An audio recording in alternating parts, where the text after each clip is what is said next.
चलिए good morning. Start करते हैं। नेक्स्ट टॉपिक हम लोग ईथर चल रहा था हमारे, और इसमें CO1 का विचलन हम लोग पढ़ रहे थे। इसके अंदर मैंने आपको कुछ दो क्वेश्चन दिए थे, ये वाले क्वेश्चन। तो सॉल्व करते हैं इन क्वेश्चन को कि I कहाँ पर जाएगा, H कहाँ पर जाएगा। अगर मैं इसकी बात करूं तो आपने ये सोचा होगा कि यहाँ पर एक कार्बन है, यहाँ पर कार्बन ज़्यादा है, तो I इसके साथ जाएगा और H इसके साथ जाएगा।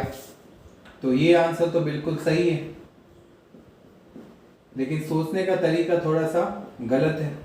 अगर इस तरीके से आपने ये सोचा है कि यहाँ पर कार्बन एक ही है, तो I इसके साथ जाएगा, H इसके साथ जाएगा। यहाँ पर रीजन एक और होगा। देखिए यहाँ पर लॉन पेयर होता है, एकांकी इलेक्ट्रॉन युग्म ऑक्सीजन परमाणु पे होता है, तो यहाँ पर अनुनाद होगा। अनुनाद से यहाँ पर आंशिक द्विबंध के लक्षण आएंगे। अब बताइए कौन सा बंध आसानी से टूटेगा, ये वाला या ये वाला। सीधी सी बात, ये वाला बंध आसानी से टूटेगा। तो ये वाला बंध आसानी से टूटेगा तो यहाँ पर इस कार्बन के ऊपर प्लस आएगा, इसके ऊपर माइनस आएगा, और इसके ऊपर प्लस आया तो I माइनस इसके ऊपर जुड़ेगा, तो यहाँ पर ये बन जाएगा। इसकी बात करते हैं तो बहुत सिंपल है। कुछ एक ने गलत किया है कि I किसके साथ जाएगा, तो कहीं सोचा कि यहाँ पर कार्बन ज़्यादा है, यहाँ कार्बन कम है, इसके साथ I जाएगा। नहीं, सोचिए अगर मैं यहाँ से बंध तोड़ूं तो इस कार्बन के ऊपर प्लस आता है और यहाँ माइनस आएगा। लेकिन अगर मैं बंध यहाँ से तोड़ूं, यहाँ से बंध तोड़ूं तो इस कार्बन के ऊपर प्लस आएगा। तो सोचिए यहाँ से अगर मैंने बंध तोड़ दिया ये, तो इस कार्बन के ऊपर प्लस आ जाएगा, और ये इसको हम लोग क्या बोलते हैं, बेंजिलिक कार्बोनाइन बोलते हैं ना, बेंजिलिक कार्बोनाइन। तो ये तो अनुनाद के द्वारा बहुत ज्यादा स्थायी होगा, और जो स्थायी होगा वहीं पर I माइनस जुड़ेगा। इसका मतलब यहाँ पर जो आंसर होगा वो ये होगा CH2I प्लस CSCOH। और थोड़ा सा दिमाग लगाना था, बाकी सिंपल था। पहला तो सबने सही किया, लेकिन सेकंड गलत किया कहीं ने, देखा नहीं ढंग से कि यहाँ पर ये जो कार्बोनाइन बनेगा ये ज्यादा क्या होगा, स्थायी होगा। चलिए एक और क्वेश्चन देता हूँ मैं आपको, सोल्व कीजिएगा ध्यान से, सोल्व कीजिएगा। Plus HL। चलिए जी, ये क्वेश्चन है, आपको सोल्व करके भेजना है कि इसका आंसर क्या होगा। ठीक है, नोट कर दिया। चलिए, ये हम लोग CO1 का विचलन पढ़ रहे थे, जिसमें हमने पढ़ा जिसेल विधि। बाकी की बात करते हैं। सेकंड, CO1 के विचलन के अंदर जल अपघटन। जल अपघटन देखो, अब जो भी है टॉपिक आएगा वो बहुत सिंपल होगा। डाई एथिल ईथर है, अगर इसका जल अपघटन कर दें तनु H2SO4, यानी जल का अणु इसके अंदर जोड़ दें, जल का अणु इसमें जोड़ दें। देखिए H यहाँ लग गया, तो ये क्या हो गया, CSC CH2OH, और पीछे भी क्या बच गया, CSC CH2OH, यानी एथनॉल के दो अणु प्राप्त होंगे। एथनॉल के दो अणु प्राप्त होंगे। सिंपल है, कोई बड़ी बात नहीं है। तीसरा, अपचयन। तो देखिए अपचयन दो कंडीशन है इसके अंदर। सबसे पहला, यदि अपचयन करवाया जाए, डाई एथिल ईथर है, इसका अपचयन करवाया जाए सोडियम तथा द्रव अमोनिया से, सोडियम प्लस द्रव अमोनिया, अगर उससे अपचयन करवाया जाए तो क्या होगा। देखिए यहाँ पर H एक यहाँ जाएगा, एक H यहाँ जाएगा, यहाँ तो बन जाएगा एथनॉल CSC CH2OH, और पीछे क्या बच गया, एथेन CSC CSC। H यहाँ गया तो बन गया CSC CH2OH, CH3 CH3, यहाँ पर एथेन, यानी अल्कोहल और किसका निर्माण होगा, एल्केन का निर्माण होगा। ये अल्कोहल और ये किसका निर्माण हो गया, एल्केन का निर्माण हो गया। नेक्स्ट बात करते हैं सेकेंड, अगर अपचयन हो लाल फास्फोरस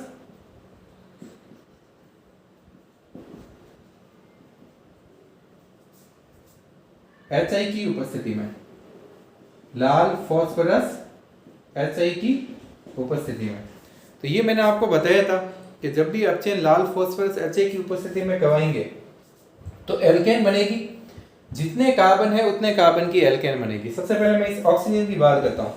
बताइए ऑक्सीजन किसके रूप में बाहर निकलेगा, जल के रूप में।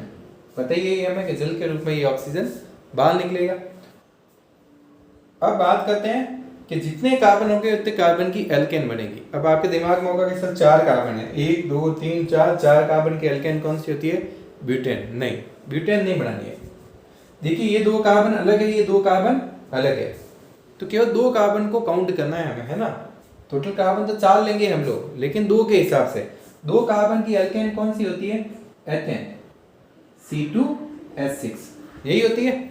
संतुलित करते हैं, कार्बन है 4, तो इसके आगे कितना लगूंगा मैं, 2। देखिए हाइड्रोजन 5 इधर है, 5 इधर, 10। C2H6 हमने एथेन बनाए हैं 2 अणु। अब बात करते हैं कि कितने हाइड्रोजन हमने एक्स्ट्रा लिए हैं। ठीक है, देखिए हाइड्रोजन यहाँ पर 3 2 5 5 5 10 थे, इधर कितने हो गए 12, 12 और 2 14, यानी कितने हाइड्रोजन हमने एक्स्ट्रा लिए हैं, 4। तो आयोडीन हमें कितने प्राप्त होंगे, 2I2। ये हो गया संतुलित। 6 × 2 12 और 2 14, और यहाँ पर भी 10 ये रहे और 4 ये रहे, 14 हो गए। एक ऑक्सीजन हो गया, I2 कितना हो गया, 4। तो ये हो गया। तो लाल फास्फोरस ऐसे ही हम लोग काफी बार पढ़ चुके हैं कि हमेशा किसका निर्माण होगा, एल्केन का निर्माण होगा। चलिए जी नेक्स्ट चलते हैं हम लोग अगले पे, एसिटिल क्लोराइड से क्रिया। चौथा है एसिटिल क्लोराइड से क्रिया। देखिए एसिटिल क्लोराइड क्या होता है, CH3COCl, एसिटिल क्लोराइड। तो देखिए यहाँ पर क्या बनेगा, एक तो एथिल क्लोराइड बनेगा, ये देखिए CH3CH2Cl, एक तो बनेगा एथिल क्लोराइड CH3CH2Cl। दूसरा क्या बच गया, तो देखिए यहाँ पर क्या बच गया, CH3C double bond O, CH3C double bond O, फिर OCH2CH3, यानी किसका निर्माण हो गया, एस्टर का निर्माण हो गया। एक तो एथिल क्लोराइड, दूसरा क्या हो गया, एस्टर।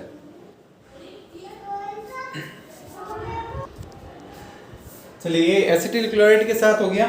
एक तो बनेगा एस्टर, क्या नाम होगा इसका, एथिल एथेनॉइड, दूसरा है एथिल क्लोराइड। इसी प्रकार 5 की बात करते हैं, एसिटिक एनहाइड्राइड से, एसिटिक एनहाइड्राइड से। तो देखिए ये हमने लिया ether, diethyl ether, acetic anhydride, ये फॉर्मूला होता है CH3COOCOCH3। एसिटिक अम्ल से मिलकर जो बनता है उसको हम लोग बोलते हैं एसिटिक एनहाइड्राइड, एसिटिक एनहाइड्राइड है। तो देखिए यहाँ पर क्या बनेगा, CH3COOCH2CH3, देखिए यहाँ पर CH3COO, CH3COO CH2CH3, CH2CH3, CH3COO CH2CH3। पीछे क्या बच गया, देखिए CH3COO CH2CH3, यानी सेम चीज, यानी इसके कितने अणु प्राप्त हो गए, 2 अणु प्राप्त हो गए। आईपीसी नाम क्या होगा इसका, एथिल एथेनॉइड। 2 ही कार्बन है यहाँ पर, इधर भी 2 कार्बन है, नाम क्या हो गया, एथिल एथेनॉइड। तो ये CO बंध का विचलन हो गया कंप्लीट। चौथा है इसके अंदर अन्य अभिक्रियाएं। तो कुछ 3 अभिक्रिया हैं जो अन्य अभिक्रिया हैं, उसके बारे में भी पढ़ लेते हैं। सबसे पहला अभिक्रिया पढ़ते हैं हम लोग, CO के साथ क्रिया, CO के साथ क्रिया, कार्बन मोनोऑक्साइड के साथ क्रिया।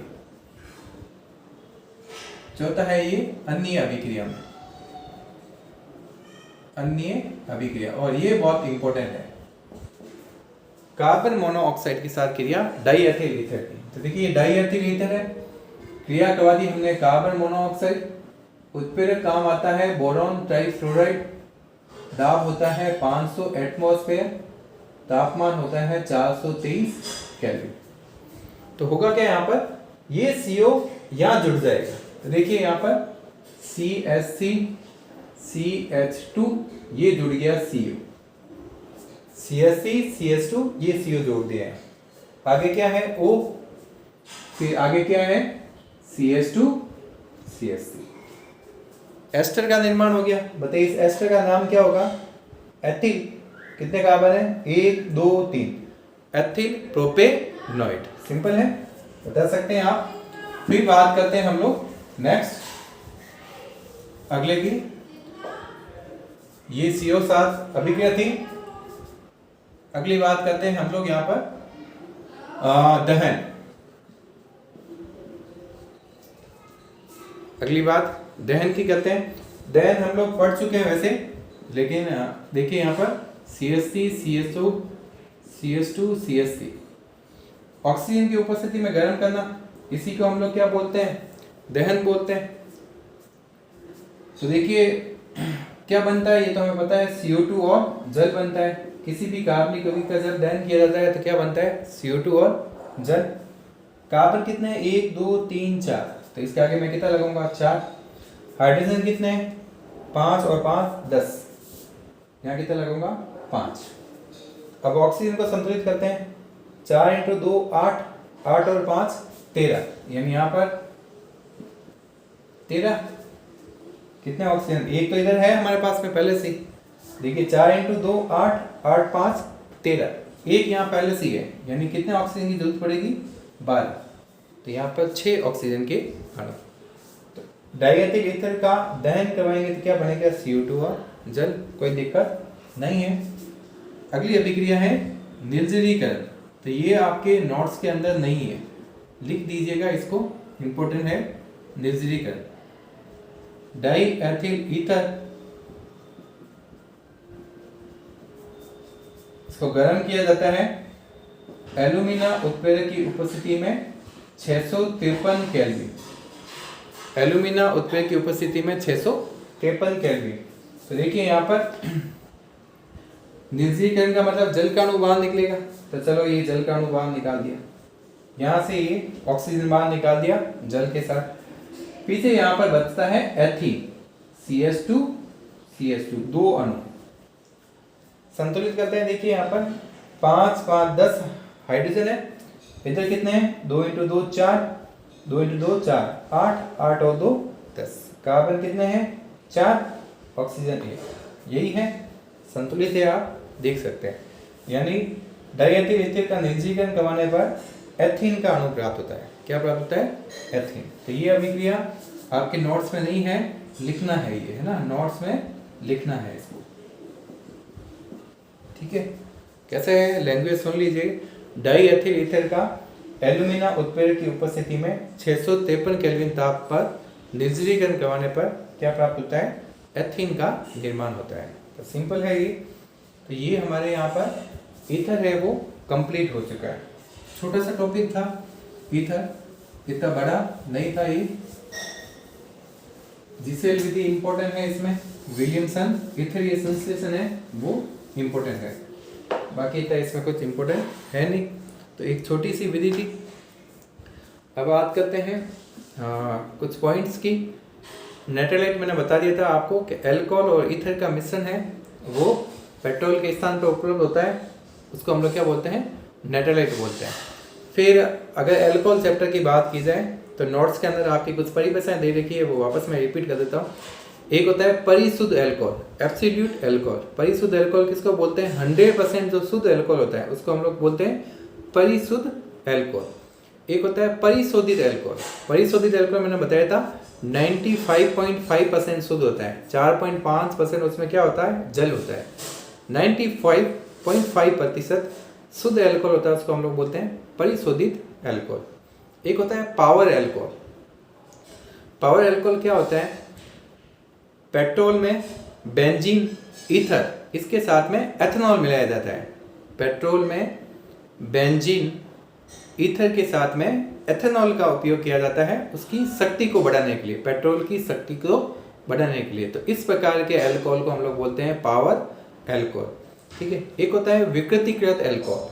विकृतीकृत अल्कोहल क्या होता है कि जो मेथनॉल होता है वो तो जहरीला होता है, लेकिन जो एथेनॉल होता है उसका उपयोग शराब के रूप में होता है। तो उसका उपयोग शराब के रूप में नहीं हो तो उस एथेनॉल को क्या करते हैं? विकृत कर देते हैं, खराब कर देते हैं। खराब करने का तरीका क्या होता है? या तो उसके अंदर मेथनॉल डाल देते हैं, तो मेथनॉल जहरीला होता है, या इसमें pyridine सार डालते हैं। pyridine सार क्या होती है? बहुत दुर्गंध युक्त पदार्थ है, बहुत ज़्यादा बदबू आती है उसके अंदर, pyridine सार। या इसके अंदर पेंट मिला देते हैं, कलर होता है वो कलर उसके अंदर मिला देते हैं। तो विकृतीकृत करने का ये तरीका है। तो इस प्रकार के अल्कोहल को हम लोग क्या बोलते हैं? विकृतीकृत अल्कोहल। सिंपल सी बात है यहाँ पर। चलिए, तो हमारे अल्कोहल और ईथर है वो कंप्लीट हो सका है। अब मैं बात करता हूँ यहाँ पर आईयूपीएसी नाम की कुछ। तो देखिए यहाँ पर 2 क्वेश्चन देता हूं मैं, थोड़ा सा Cl। एक ये है,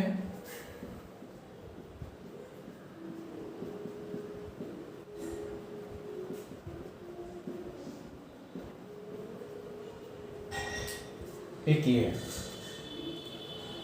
ये 2 प्रकार के क्वेश्चन हैं आपके। ठीक है। अब देखिए यहाँ पर नंबरिंग कहाँ से होगी, कैसे होगी? हेलोजन यहाँ पर बाहर की साइड में है, बाहर की साइड में हेलोजन है, तो नंबरिंग हम लोग यहाँ से करेंगे 1 2 3। ठीक है, ऐसे ही होगा। तो देखिए यहाँ पर 1 के ऊपर क्या है? फेनिल है। 2 के ऊपर क्लोरो है, 2 क्लोरो। 1 के ऊपर क्या है? फेनिल। और 3 कार्बन की श्रृंखला है तो क्या बोलेंगे? प्रोपेन। 2 के ऊपर क्लोरो, 1 के ऊपर फेनिल और 3 कार्बन की श्रृंखला है तो क्या बोलेंगे? प्रोपेन। लेकिन अगर मैं इसकी बात करूं तो देखिए यहाँ पर कंडीशन कुछ अलग है। यहाँ पर जो हेलोजन है वो बाहर की श्रृंखला के ऊपर जुड़ा हुआ नहीं है, बेंजीन वलय के ऊपर जुड़ा हुआ है। तो यहाँ पर वलय को प्रायोरिटी दी जाएगी, ये ध्यान रखिएगा। ठीक है। तो काउंटिंग यहाँ से करेंगे 1 2 3 4, ये इस प्रकार। ठीक है। अगर मैं इसका नाम बोलूं तो बताइए इसका नाम क्या होगा? क्या नाम होगा? आइसोब्यूटिल। आइसोब्यूटिल है। 4 के ऊपर है आइसोब्यूटिल, लेकिन क्लोरो पहले है, 1 क्लोरो। 4 के ऊपर आइसोब्यूटिल, और ये किसके ऊपर जुड़ा हुआ है? बेंजीन के ऊपर। ये नाम लिखेंगे बेंजीन। 1 के ऊपर क्लोरो, 4 के ऊपर आइसोब्यूटिल बेंजीन, ये इसका नाम होगा। तो दोनों के अंदर डिफरेंस है। ठीक है। यहाँ पर हमने बाहर वाली श्रृंखला को प्रायोरिटी दी है, उसका रीजन है कि हेलोजन बाहर वाले श्रृंखला के ऊपर है। यहाँ हमने वलय को प्रायोरिटी दी है क्योंकि हेलोजन वलय के ऊपर जुड़ा हुआ है। तो ये सिंपल ही है, थोड़ा सा इसमें ध्यान रखना। हालांकि ऐसे आईयूपीएसी नाम आपके नहीं आते हैं। आपके जो आईयूपीएसी नाम आते हैं वो बहुत ही सिंपल लेवल के आते हैं, हार्ड वाले कोई आईयूपीएसी नाम आपके नहीं आते। तो ये चैप्टर कंप्लीट हो गया अल्कोहल का, ईथर का। अब इसका लास्ट पार्ट बचा है वो है फिनॉल। तो फिनॉल थोड़ा सा बड़ा है। वीक में अभी 3 वीडियो आ रहे हैं आपके, मंडे, ट्यूसडे और वेडनेसडे को। तो आज बुधवार हो गया, आपके 3 वीडियो यहाँ पर हो गए। संडे को टेस्ट होगा। टेस्ट के अंदर अल्कोहल और ईथर पूरा आएगा, अल्कोहल भी आएगा और ईथर भी आएगा। तो ये छोटे छोटे टॉपिक है, सिंपल चीज़ें हैं, पढ़ सकते हैं आप, इतनी कोई बड़ी बात नहीं है। तो कल एग्ज़ाम है 12th वालों के, तो ऑल द बेस्ट। जिनके भी भाई बहन 12th क्लास में हैं, अभी मैथ्स का एग्ज़ाम देने जा रहे हैं। अगर आपके घर में है कोई, तो कुछ बातें हैं जो बता देता हूँ मैं आपको, एक बार रिपीट कर देता हूँ। वैसे आपको सबको पता है, ग्रुप के अंदर मैसेज आ गया था। एक तो परीक्षा के अंदर पर 1 घंटे पहले पहुँचना है, यानी 8:30 बजे एग्ज़ाम स्टार्ट होगा, 7:30 बजे पहुँचना है। दूसरा, स्कूल की बस नहीं आएगी गणित के एग्ज़ाम में, जो 12th मैथ्स का एग्ज़ाम है उसमें स्कूल की बस बच्चों को लेने के लिए नहीं आएगी, उनको अपने खुद के साधन से स्कूल पहुंचना है। तीसरा, मास्क लेके जाना है, बिना मास्क के सेंटर पर अनुमति नहीं होगी। और रुमाल भी चल सकता है, लेकिन रुमाल क्या होता है, थोड़ा सा थिक होता है ना, आप सांस नहीं ले पाओगे ढंग से, 3-3.5 घंटे बैठना पड़ेगा। तो ये ध्यान रखना है कि मास्क का उपयोग करो, ज़्यादा सही होगा, क्योंकि मास्क ट्रांसपेरेंट होता है तो आप सांस आसानी से ले सकते हैं। चौथा, पानी की बोतल आपको खुद को लेके जानी है। ऐसा नहीं है कि बाहर टंकी लगी हुई है स्कूल के अंदर तो आपको पानी पीने की परमिशन मिल जाएगी, ऐसा नहीं देंगे। तो जिसको बार बार प्यास लगती है एग्ज़ाम के दौरान, अभी गर्मी बहुत तेज़ है, तो पानी की बोतल अपनी खुद को साथ में लेके जानी है। एक सैनिटाइज़र साथ में लेके जाना है, हो सकता है वहाँ पर उपलब्ध हो जाए, लेकिन सैनिटाइज़र डेटॉल का एक छोटा सा पाउच आता है, तो कोई बड़ी बात नहीं है उसको लेने में, छोटा सा पाउच आप कैरी कर सकते हैं। तो ये एग्ज़ाम के अंदर सावधानी रखनी पड़ेगी। पहले एक कमरे के अंदर 24 से 25 बच्चे या 30 बच्चे तक बैठाते थे, अब उसको कम कर देंगे, 10 या 12 बच्चे एक रूम में बैठ जाएंगे। तो सोशल डिस्टेंसिंग का पालन भी करना पड़ेगा और मास्क भी अनिवार्य कर दिया गया है। तो जो भी एग्ज़ाम दे रहा है मेरी तरफ से ऑल द बेस्ट। पेपर सारे पेपर अच्छे ही आए थे, ये पेपर भी सिंपल ही होगा और उम्मीद है कि जल्दी रिज़ल्ट आ जाएगा 10 या 15 जुलाई को। स्कूल की बात कर लेते हैं तो महाराष्ट्र सरकार ने 1 जुलाई से स्कूल खोलने का निर्देश दे दिया है बच्चों के लिए। तो महाराष्ट्र में इतने सारे कोरोना के केसेज हैं, आप पढ़ते हैं अखबार के अंदर कि सबसे अधिक महाराष्ट्र के अंदर 1 लाख से पार हो गए, लेकिन फिर भी वहाँ की गवर्नमेंट ने स्कूल खोलने की परमिशन दे दी है 1 जुलाई से बच्चों के लिए। तो राजस्थान में भी मेरे हिसाब से हो जाएगी 1 जुलाई या 5 जुलाई, जब भी हो, जुलाई के अंदर सेशन स्टार्ट हो जाएगा। तो ये बहुत अच्छी बात है आपके लिए कि जल्दी से जल्दी सेशन स्टार्ट हो जाएगा। कोरोना के केसेस अगर राजस्थान के अंदर देखे जाएँ तो बहुत कम है, टोटल 2800 पेशेंट है वो एडमिट है, ऐसा लग रहा है। आंकड़े हमारे पास में क्या आते हैं कि 12,000 पेशेंट हो गए राजस्थान के अंदर, लेकिन 12,000 में से ठीक भी तो हो गए ना, तो केवल 2800 के आसपास टोटल पूरे राजस्थान के अंदर एडमिट है अभी पेशेंट। अगर जोधपुर की बात की जाए तो जोधपुर में 450 पेशेंट एडमिट है, केवल 450। अगर ऐसा आंकड़ा देखा जाए तो 2000 से पार है पेशेंट, लेकिन 450 ही एडमिट है। उनमें से मैक्सिमम पेशेंट है वो क्वारंटीन सेंटर के अंदर है, जो बोरनाडा के अंदर क्वारंटीन सेंटर बना रखा है उसके अंदर है। तो वहाँ कोई इलाज नहीं होता है, क्वारंटीन किया जाता है। क्वारंटीन का मतलब उनको वहाँ पर रखा जाता है क्योंकि वो कोरोना पॉजिटिव आ गए हैं। अगर उनको खुला छोड़ेंगे तो वो क्या करेंगे, घूमेंगे और दूसरों को भी रोक दे देंगे। वहाँ पर क्या उनको बंद रखा जाता है, वहीं पर रहना है जब तक कि रिपोर्ट वापस नेगेटिव नहीं आती है। तो इतना कोई बड़ी दवाइयाँ नहीं देते उनको, बस नॉर्मल चीज़ें, गर्म पानी देते हैं, पैरासीटामोल की गोली दे देते हैं। अगर कुछ लक्षण है तो बुखार है या कुछ और लक्षण है तो उसके हिसाब से मेडिसिन देते हैं, बाकी इतना कुछ भी नहीं है। तो जिस हिसाब से हम लोग डर रहे थे या लोग डर रहे थे, यहाँ पर हिंदुस्तान के अंदर इतना इफेक्टिव नहीं है कोरोना। आप लोग ये सोच रहे हैं कि सर मृत्यु भी तो हो रही है, तो मृत्यु उन्हीं की हो रही है जिनको किसी और चीज़ की बीमारी पहले से ही थी, उन्हीं की मृत्यु हो रही है, या जो लेट एडमिट होता है उसकी मृत्यु हो रही है। बाकी ऐसा कोई नहीं है। मृत्यु दर भी हमारे यहाँ पर राजस्थान में बहुत कम है। राजस्थान के अंदर 74% रिकवरी रेट है, यानी अगर 100 पेशेंट एडमिट हो रहे हैं तो 74% है वो रेडी हो रहे हैं बहुत जल्दी। तो यहाँ पर रिकवरी रेट भी अच्छी है। वैसे ही राजस्थान में तो अलग ही भौगोलिक स्थितियाँ हैं यहाँ की। गांव में लोग मैक्सिमम, यहाँ पर गांव है। पूरे राजस्थान की बात की जाए तो सिटी तो बहुत ही कम है। अगर बड़ी सिटी में बात की जाए तो जयपुर और जोधपुर है, इसके अलावा इतनी कोई बड़ी सिटी नहीं है। तो यहाँ पर लोग ग्रामीण एरिया में ज़्यादा लेते हैं, तो उसके कारण उनकी जो रेजिस्टेंस पावर होती है शरीर की वो बहुत ज़्यादा अच्छी होती है, प्रतिरोधक क्षमता होती है बहुत अच्छी होती है। तो कई सारे कोरोना पॉजिटिव हो भी गए होंगे, कई सारे अपना आप ठीक भी हो गए होंगे। जो आंकड़े हम देख रहे हैं कि पूरे अगर इंडिया में बात की जाए तो 3 लाख से ऊपर कोरोना संक्रमित हो गए हैं। एक्चुअली में ये आंकड़ा 1 या 2 करोड़ है। एक्चुअली में ये आंकड़ा 1 या 2 करोड़ के आसपास है। वैज्ञानिक ये मानते हैं कि 1 से 2 करोड़ लोग हैं वो कोरोना से संक्रमित हो चुके हैं, लेकिन भीड़ नहीं लग रही हॉस्पिटल पे। आपको ये 3 लाख इसलिए नज़र आ रहे हैं क्योंकि इतने सारे टेस्ट नहीं हुए। अभी टेस्ट होंगे तो खूब सारे पॉजिटिव आएंगे, लेकिन वो अपना आप ठीक हो रहे हैं, इतनी बड़ी बात नहीं है। हाँ, लेकिन गड़बड़ एक चीज़ की है कि वो किसी और को भी पॉजिटिव बना देते हैं, है ना। तो खतरा बस उनसे ये है कि जिनके अंदर कोई सिम्टम नहीं है और जो पॉजिटिव हो चुका है वो किसी और को भी कोरोना दे सकता है। तो बस सावधानी तो हमें रखनी है, हमेशा पूरी साल भर सावधानी रखनी है। हाथ किसी से मिलाना है नहीं, वैसे ही हमारी परंपरा यहाँ पर हाथ जोड़ने की है, तो हाथ ही जोड़ना है अपने को तो साल भर। और हम लोगों से तो वैसे ही आप हाथ ही जोड़ते हो हमेशा, केमिस्ट्री को तो वैसे भी सब लोग हाथ ही जोड़ते हैं, दूर से हाथ जोड़ते हैं। तो जैसे केमिस्ट्री से आप दूर से हाथ जोड़ते हो, वैसे के वैसे लोगों से भी आपको दूर से हाथ जोड़ना है, ठीक है। तो ये बहुत बड़ी सेफ्टी होगी, ना किसी के टच में आएंगे, ना हमें कोरोना होगा। मास्क का उपयोग करना है, सैनिटाइजर का उपयोग करना है, बाकी कोई लंबी चौड़ी बात है नहीं। स्कूल भी खुलती है तो आराम से हम लोग ये चीज़ें कर सकते हैं, तो कोई बड़ी बात नहीं है। तो जैसे हम लोग पहले जैसे रहते थे वो थोड़ा सा अंदाज चेंज हो जाएगा, लेकिन हाँ इतना कोई घबराने वाली बात नहीं है कि स्कूल में ऐसे क्या करना पड़ेगा क्या नहीं करना पड़ेगा। छोटी छोटी चीज़ों का हमें ध्यान रखना है, इसके ज़्यादा कुछ ये है नहीं। तो चलिए जी, स्वस्थ रहिए, मस्त रहिए, पढ़ाई में व्यस्त रहिए। धन्यवाद।